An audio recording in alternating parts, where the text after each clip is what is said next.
It's been a hot minute since I posted a video, and maybe one or two of you are still out there and subscribed to my channel. But I figured, why not give an update on what's going on? Well, there's been a lot of major change in my life recently. First of all, I got a new job, and this new job is more demanding of my time. On top of that, I have to move to the States. There's been a lot of life changes there, trying to figure out how to move to the States, the immigration policies, as well as figuring out how to get all my stuff down there. It's quite a bit of a headache right now, and on top of that, there's work to deal with. But now I have a handle on most of it, so I've got a bit more free time to make a few videos here and there. I've also been doing some reflecting on what I want to do with this channel. I think through the pandemic, it really caused me to kind of sidetrack what I wanted to originally do with this channel, which is talk about general personal finance with some stock market investing. But it got so focused on stock market investing, and the rate that I was pumping out content wasn't really sustainable. I felt like I couldn't do good enough research into each company. I always knew there were risks behind each one, and I would disclose those. However, if you're going to invest money into these companies, I feel like there needs to be more time to do due diligence. And at this point in time, people are a bit more diligent with their money. You couldn't throw it into stock XYZ and expect it to go up like by 50% in the next 3 weeks. That was kind of what the trend was 2 years ago, and you could kind of play off that momentum and be safe.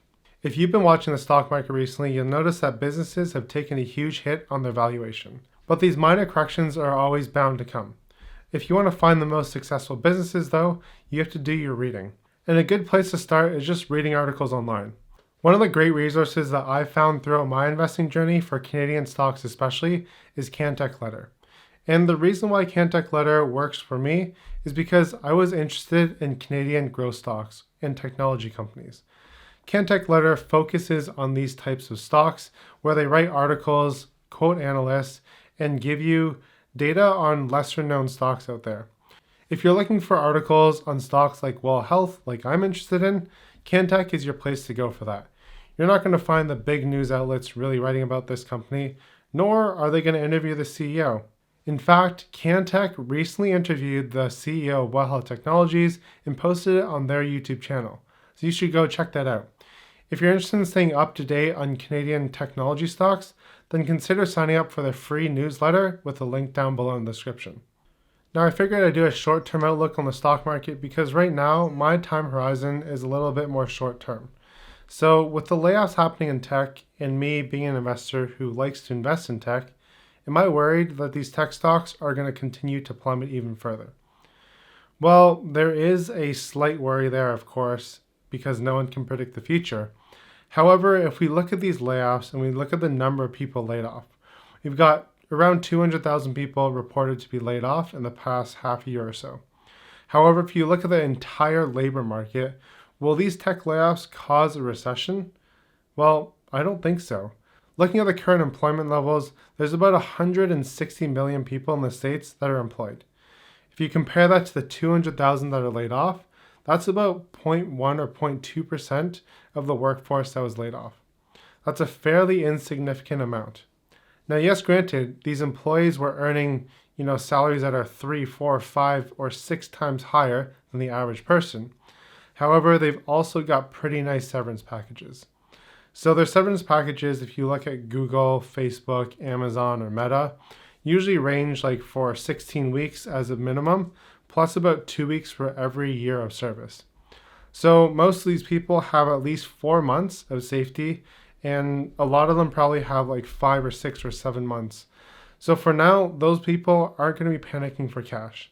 In fact, they're probably enjoying their time off, doing some reflecting and figuring out what they want to go into next, and probably spending money on vacation.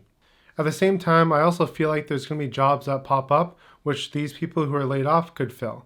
Because if you think about it, the companies that were prudent with their money or startups who just raised, they've got a lot of cash that they can spend in order to invest in growth. They may not spend as aggressively as before.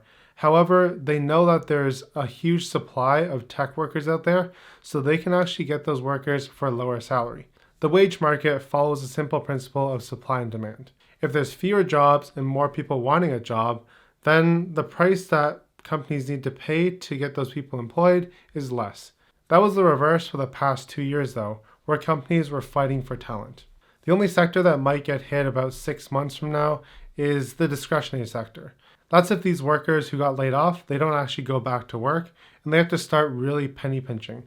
And because tech workers were paid a healthy living, they were the ones who tend to spend on discretionary things.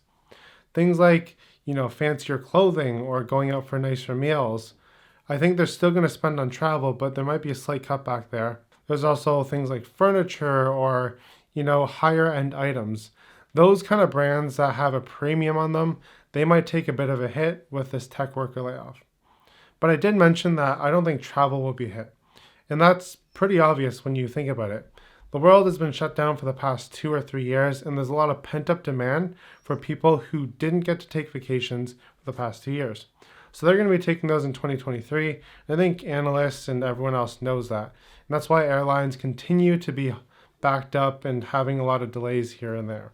The other obvious sector that has been hit right now is housing, and that's because of interest rates. We'll probably expect a slowdown in the auto sector or other things that require loans as well. If you're still worried about a recession and potentially we could see more layoffs 6 months down the road, as some analysts put it, then the best thing to do right now is probably to look for those stocks that are defensive plays during recessions. These include things like grocery stores, they include dollar stores, as well as healthcare. These things are essential for people's living. But the funny thing is, most investors have probably thought about this who are in the industry, so they've already started to buy up those stocks. There may be a bit more upside to it, but a lot of this is priced in right now, I believe. So that's a bit of an update on my end on what's going on, and I hope to continue to post videos going forwards in the future. Personally, the goal here with my channel now is to post my thoughts on the stock market here and there, talk a bit about personal finance, and just bounce ideas off with you guys. So if you're interested in coming along with my journey, consider subscribing down below.